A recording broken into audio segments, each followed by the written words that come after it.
Assalomu alaykum hammaga. 4-video darsimizning mavzusi shartli boshqaruv. Ya'ni shart operatorlari, ternary operatorlari haqida gaplashamiz. 4-darsimiz 2 qismdan iborat bo'ladi. Bu qismida hozircha shu mavzular haqida ko'rib gaplashamiz.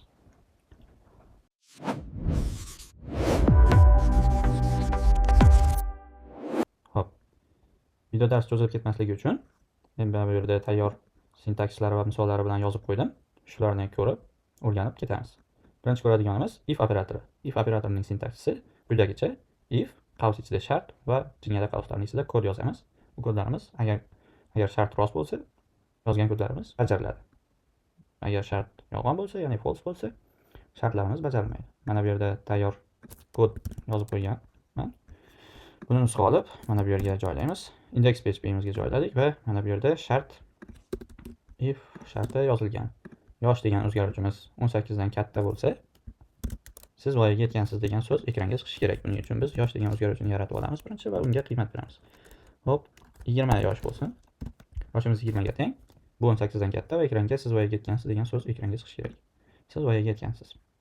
Agar shartimiz xato bo'lishi uchun 18 dan kichik son beradigan bo'lsak, masalan 10 bersak, ekranga hech narsa chiqmaydi, chunki bu xato. 10 18 dan katta emas. Demak, bu tushunarli. Endi if else operatoriga kelsak, bu quyidagicha yoziladi. Sintaksis quyidagicha: if shart yoziladi qavs ichida va jingali qavslar ichida birinchi kodimiz yoziladi.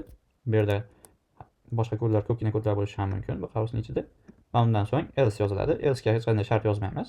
Agar bu false berib, ifimizning ichida shart xato bo'lganda, ikkinchi kodimiz, ya'ni else ning ichiga yozgan kodlarimiz bajariladi. Agar shart rost bo'lsa, birinchi kod, aks holda ikkinchi kod bajariladi.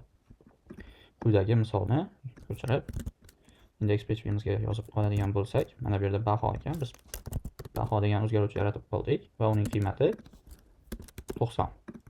Baho 60 dan katta yoki teng bo'lsa, bu narsalarni biz o'tgan darslarimizda o'rgangan edik. Katta yoki teng bo'lsa, shartini beryapmiz. Bu bizga true natija qaytaradi, rost, chunki 90 60 dan katta. Va bizga jingali qavsimizning ichida yozgan kodimiz echo 30 degan so'z ekranga chiqyapti. Mana bu yerda ko'rib olamiz. Mana 30 degan so'z ekranga chiqyapti. Agar 60 dan kichik son bo'lsa, 50. Bu false bo'ladi va if ning ichida shart bajarilmaydi. Else ga keladi-da, o'tmadi degan so'z ekranga chiqadi. Bu yerda hech qanday shart yo'q. Bu qachonki if bajarilmaganda ishlaydi. Agar if ishlasa, else ishlamaydi. If ishlamasa, else ishlaydi. Juda oddiy. O'tmadi degan so'z ekranga chiqdi. Mana bu yerdagi o'tmadi degan so'zimiz ekranga chiqdi. Xo'p. Endi if, else, if va else.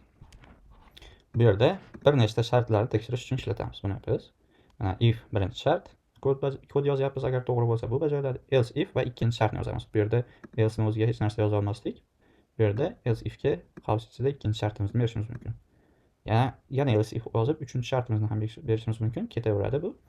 Qancha shart yozsak, oxirida else yozamiz. Bu hech tepadagi birinchi va ikkinchi shartlarimiz bajarilmasa, false bo'lsa, else bajariladi. Else ning ichidagi kodlar bajariladi. Xo'p, bu yerda biz yozib qo'ygan misolimizni olamiz. Bu yerga tashlaymiz. If baho agar 90 ga teng yoki katta bo'lganda a'lo baho chiqishi kerak, a'lo chiqishi kerak. Else if da bahoyimiz 70 dan katta yoki 70 ga teng bo'lsa yaxshi.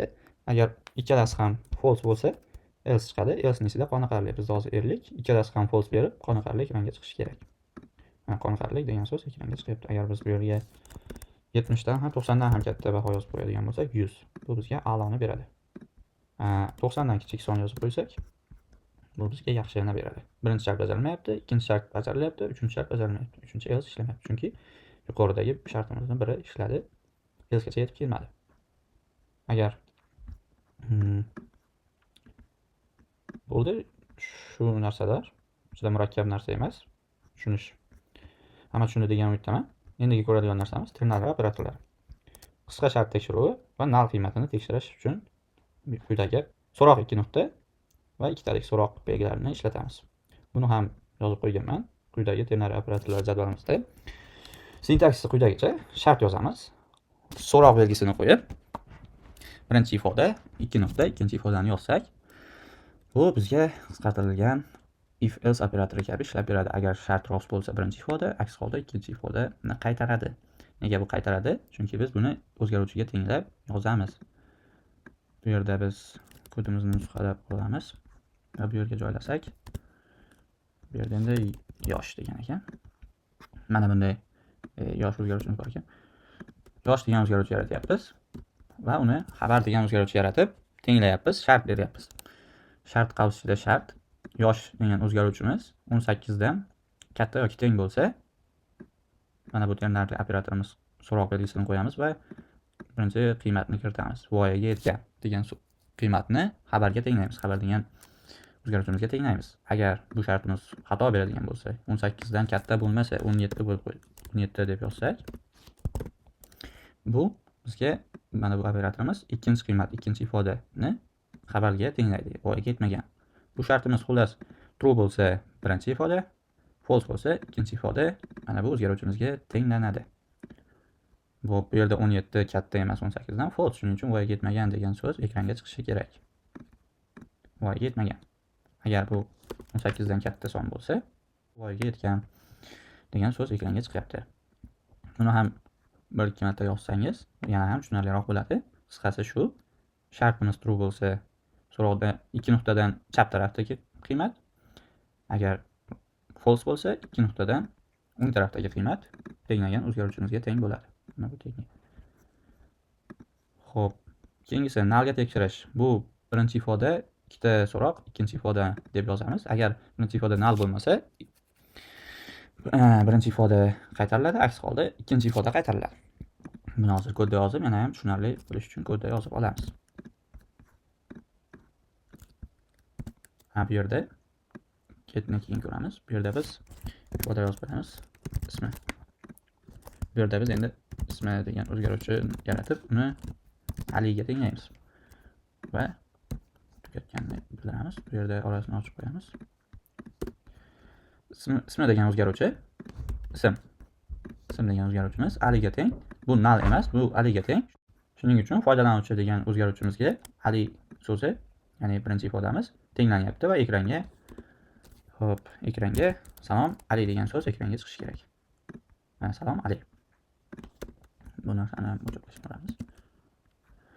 Xo'p, agar Ali ni o'rniga ism degan o'zgaruvchimizning qiymati 0, ya'ni nullga teng bo'lsa, buni ma'lumot turlari mavzuyimizda ko'rgan edik. Nullga teng bo'lsa, birinchi ifodamiz null bo'ladi va mana bu operatorimiz ikkitalik so'roq.